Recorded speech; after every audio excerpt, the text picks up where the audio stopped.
Okay, John. Now that we've got through explaining to the students of, the importance of our pre-swing fundamentals, things that actually prepare us to hit a golf ball, and we're positioned to the golf ball properly, we're ready to go, we're going to talk about the in-swing fundamentals. When we say in-swing fundamentals, what does that include?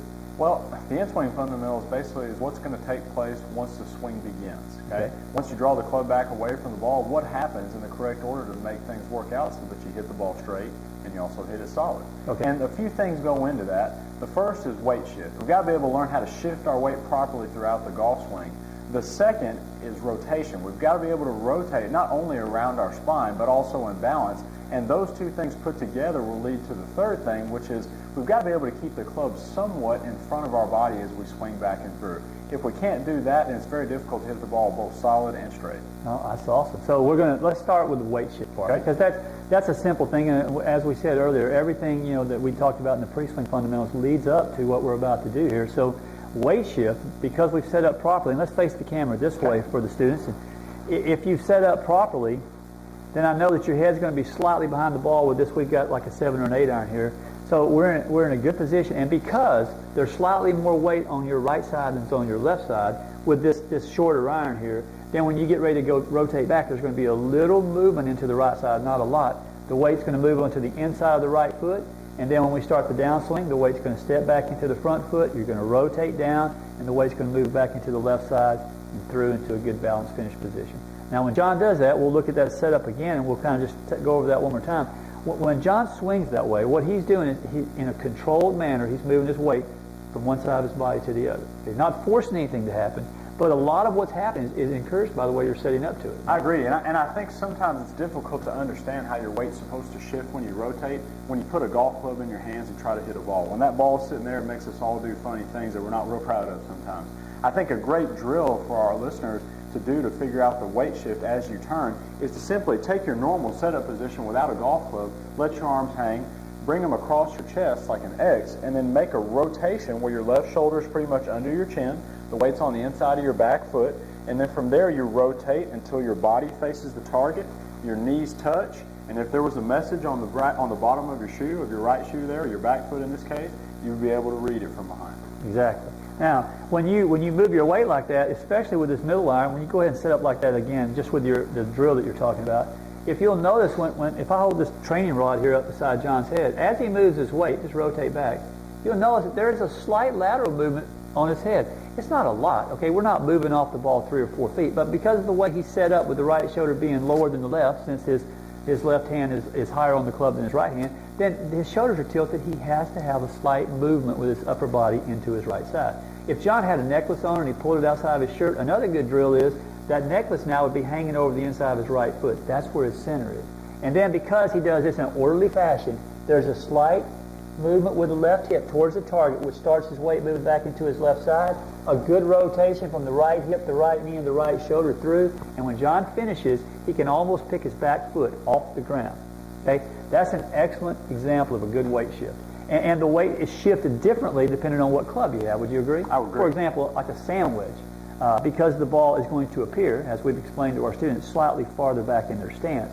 There's not going to be as much lateral movement because we're going to be more on top of it. Right. Well, when you say the weight shift is different, Ray, do you mean I consciously make an effort to shift my weight differently when I hit different clubs, or do I change something else to make that happen naturally? Exactly. What we change, and this is a good point that John's making here, if we have to set up and think about everything that we do differently for all 14 clubs, we're in trouble. Mm-hmm. So John does the same thing with every golf swing he makes, as do I and as do all good players.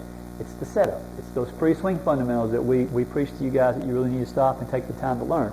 They're going to help us control how much weight moves, where, and when it moves, right? Because our setup is different with a sand wedge versus that of a driver. That's right. So weight shift, very, very, very important in the golf swing, and not really a hard thing to learn, just something you got to spend a little bit of time on. The next part that John's going to demonstrate, and I'm going to go ahead and let you set up facing me this time, just a little bit here. When we start talking about rotation, okay, and the reason I want you to look at the back first, rotation has everything to do with what John's chest is going to do and not a whole lot to do with his arms or his hands. A lot of people make a mistake there, John. They think more that rotation is the way the club is moving around their body, but really rotation is the way your shoulders are moving around your spine. That's what rotation is, and then the club will move around our body properly. I agree. Go ahead, Ned. And I think if you do that simple drill we talked about that does the weight shift for us, I think the audience can also learn to rotate a bit better. If you hold that club for me there, if you'll watch me make this rotation, and if you'll put a stick on the back of my back there for me, you'll notice that when I make that turn, that spine angle is going to stay relatively the same as I go back and through. And then if I stuck my hands out like I had a golf club, I'd be in a great position at the top of the backswing. Well, I can see right here that the middle of your chest and your hands are directly in line with each other. So you haven't just reached back with your arms. You've actually rotated your shoulders in relationship to your target line. That's an awesome deal right there. Right. And when you rotate, and when he does that again, if he puts this rod up, when he's doing his drill, like his rotation drill, if we let him hold this rod with his hands, and we rotate, you can watch the rod, and you can see that the rod is turning so that it's facing the camera. Now, he's actually turned his back to the ball. And why don't you turn around and face the camera there for a minute and give them a little bit better idea so they can see what your shoulders are doing when we're talking about rotating. That's excellent. So I can see John's back here. I mean, his back is turned to me. The training rod that he's holding there is almost perpendicular to his target line. And my legs have remained pretty quiet. Very quiet, very still, very much in control. Okay? So that's rotation. Now, why is rotation so important in the golf swing? Well, rotation is so important because it's probably the single most important factor in hitting a golf ball solid. Being able to rotate and balance without drastically changing the difference between you and the ball is going to be our biggest factor on how we put the ball in the center of the club face. Assuming that you have that good quality setup that we talked about in the earlier segment, if you can learn to rotate around your spine without any great change of movement, either side to side, up or down, or from this view towards the ball or away from the ball, you can get a constant center to rotate upon. And once that club stays relatively in front of your body, you should find the center of the club face more times than not. Exactly. And I think the key there is, again, it goes back to the free swing fundamentals. Rotation is a very, very important part of the golf swing.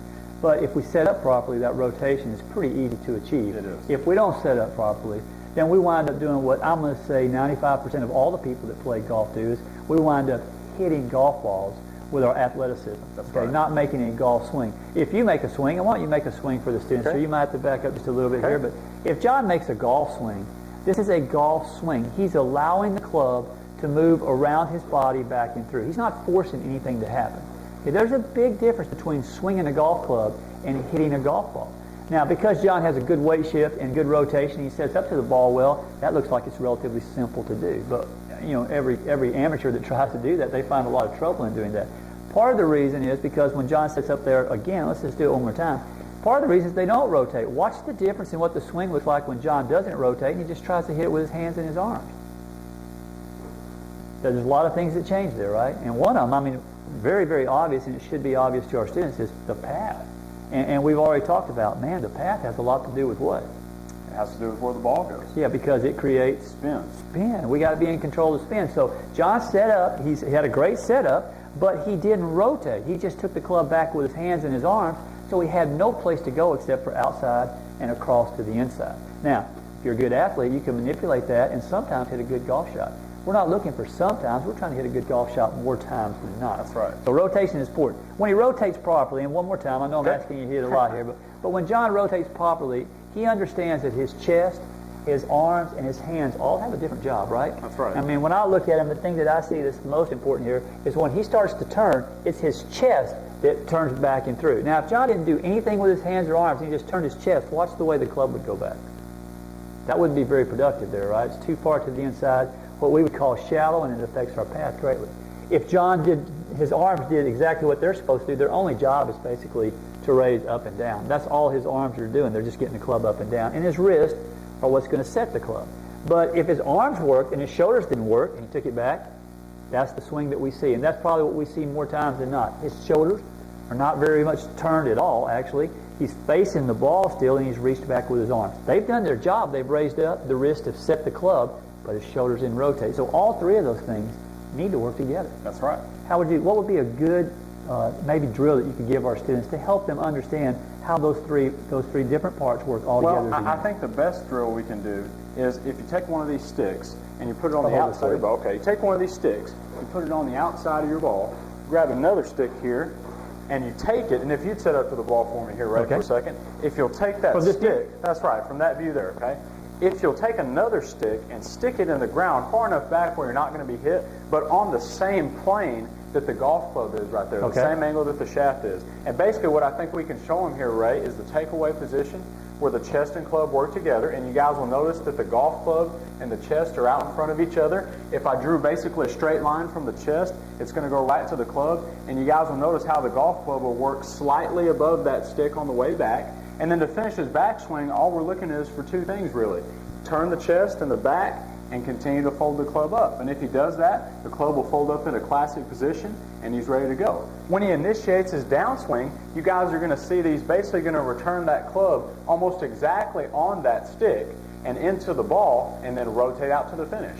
And that's basically, Ray, that's basically what we're going to call being on plane, right? Okay. Being able to keep the club somewhat out in front of your body, back and through. Too much over that stick, too much under that stick, it's going to cause us some serious problems. I agree, and I like that. Let's have you swing this again. Okay. Show the students the same thing. One of the things that I like about what he said there is this club works above this line. Let's say if you're out on the practice team, you've done what John said, and you put one of these training rods in the ground where it kind of matches that setup position. When John rotates with his chest, we make sure that his arms start to work up and the club starts to set. I like the fact that the club head here is outside of John's hands. Now, a lot of times this is where people struggle because they've been told or they've read or they've heard somebody say, you've got to swing inside out. Well, this club head might be outside of John's hands, but it's certainly inside of our target line. So as John rotates, he's keeping the club to the inside and up, and when he comes back down, the club is coming from the inside back into the ball in a square position and through to the finish. So I think a lot of times that's one of the reasons that you and I chose to do this video is to allow students to understand that what you hear and what's real is sometimes not the same thing. That's so right. When we say we want to swing slightly inside out because we're on that side of the ball, the club has to work somewhat inside out. That doesn't mean straight inside. Okay? That's right. And I think, you could go around and visit teachers from Hank Haney to Butch Harmon, David Ledbetter, people all over the country and all over the world. And while they'll all have different teaching styles, the fundamentals that we've discussed with our audience here in this video and that we put in our book, Golf Made Simple, Let the Journey Begin, I think what we can do there is we can really narrow it down to some things that we agree upon.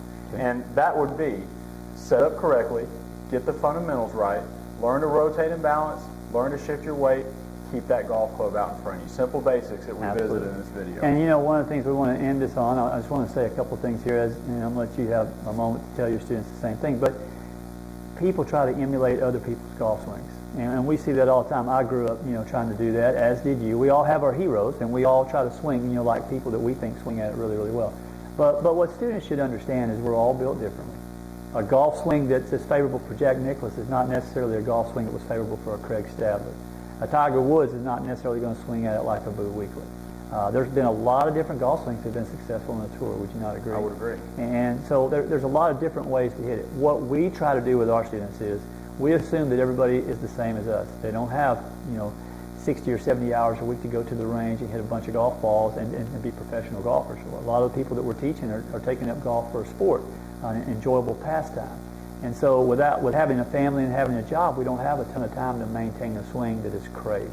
So you and I, we pretty much teach fundamentals. We try to teach people to swing the club in such a way that it's very simple, it requires little maintenance, and it's something they can do for the rest of their lives. I agree. And I think, it's very rare that one person will go with the same teacher for their entire career in golf, especially when they start out very young for various reasons. But I'll tell you this, there's plenty of ways to swing a golf club that work correctly, but there's hardly any that work correctly when they're not based on fundamentals. I totally agree. And the other thing is, it's best for students to understand, hey, you don't want to spend your whole life working on your golf swing. No. You're going to develop a golf swing. You're going to spend a little time developing the fundamentals, hopefully that John and I have shared with you today. And once you develop that golf swing, it's your golf swing. And you maintain it, you're in control of it, but you got to go play golf. At some point, the game is meant to be enjoyed. And a lot of our students get stuck in that position where they're working on their golf swing their entire life. So it's a hard way to play golf. And so we want them to learn, but then we want them to go play. That's right. And last time I checked, they don't give you trophies for having a beautiful swing. That's exactly right. Well, John, I've really enjoyed this. Let's take our students out and let's spend a brief time, like we've done here, showing them a couple things about the short game, because obviously the short game, as we wrote in our last book, is probably 70 to 80% of the overall game for most people. So this has been fun. I think we've given them enough to go on. And again, we would both encourage you to seek out a local PGA golf and teaching professional. Take a lesson. If you're going to play this game, it's a great game. It's a lot of fun. Take a golf lesson. Okay, it'll help you greatly. Thanks, man. This has been Enjoyed it.